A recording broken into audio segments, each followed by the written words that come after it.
CPIM Kozhikode ജില്ലാ സെക്രട്ടറിയായി M മെഹബൂബിനെ തെരഞ്ഞെടുത്തു. ഏകകണ്ഠമായാണ് മെഹബൂബിനെ തെരഞ്ഞെടുത്തത്. ജില്ലാ സെക്രട്ടേറിയറ്റ് അംഗമായ മെഹബൂബ് കൺസ്യൂമർ ഫെഡിന്റെ ചെയർമാൻ കൂടിയാണ്. 47 അംഗ ജില്ലാ കമ്മിറ്റിയാണ് ഇപ്പോൾ നിലവിൽ വന്നിരിക്കുന്നത്. വിവരങ്ങളുമായി പി കുട്ടൻ ചേരുകയാണ്. കുട്ടൻ, പുതിയ ജില്ലാ സെക്രട്ടറിയായി ലതീഷാണ് ചേരുന്നത്.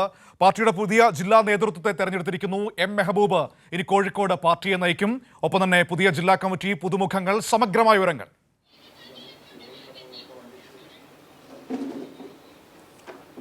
മനു, 47 അംഗ കോഴിക്കോട് ജില്ലാ കമ്മിറ്റിയാണ് വടകരയിൽ 3 ദിവസമായി ചേർന്ന ജില്ലാ സമ്മേളനം തെരഞ്ഞെടുത്തത്. ഈ കമ്മിറ്റി തെരഞ്ഞെടുപ്പ് ഏകകണ്ഠമായിരുന്നു. ഒപ്പം ഈ 47 അംഗ ജില്ലാ കമ്മിറ്റി ചേർന്നുകൊണ്ട് പുതിയ ജില്ലാ സെക്രട്ടറിയായി എം മെഹബൂബിനെ തെരഞ്ഞെടുത്തു. മികച്ച സഹകാരിയും കൺസ്യൂമർ ഫെഡിൻ്റെ തുടർച്ചയായി 2ാം ടേമിലും കൺസ്യൂമർ ഫെഡിനെ നയിക്കുന്ന കൺസ്യൂമർ ഫെഡിൻ്റെ ചെയർമാൻ കൂടിയാണ് നിലവിൽ എം മെഹബൂബ്.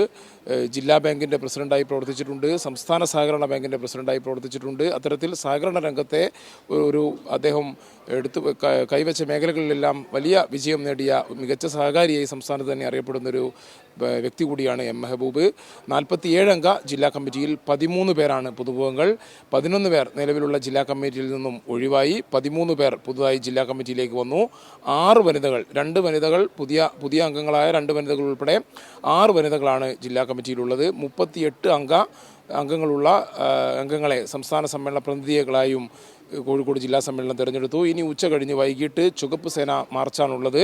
സീതാറാം യെച്ചൂരി നഗറിൽ 25,000 പേർ പങ്കെടുക്കുന്ന ചുവപ്പ് സേന മാർച്ച്, ഒപ്പം ബഹുജനങ്ങൾ കൂടി ഈ പൊതു റാലിയിൽ പങ്കുചേരും. അങ്ങനെ 1,00,000-ഓളം പേർ പങ്കെടുക്കുന്ന ബഹുജന റാലി അല്ലെങ്കിൽ പൊതു റാലി CPIMൻ്റെ പൊളിറ്റ് ബ്യൂറോ അംഗവും മുഖ്യമന്ത്രിയുമായ പിണറായി വിജയനാണ് ഉദ്ഘാടനം ചെയ്യുക.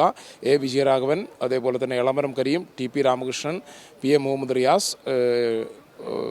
ശരി ലതീഷ്, ഏതായാലും ഇനിയിപ്പോൾ പാർട്ടി ജില്ലാ കമ്മിറ്റിയും ജില്ലാ സെക്രട്ടറിയും ഒക്കെ തെരഞ്ഞെടുത്തിരിക്കുന്നു. ഇനി വൈകിട്ട് ബഹുജന മാർച്ചും ഒപ്പം തന്നെ പൊതുസമ്മേളനം നടക്കും. പോളിറ്റ് ബ്യൂറോ അംഗം പിണറായി വിജയൻ ഉദ്ഘാടനം ചെയ്യും.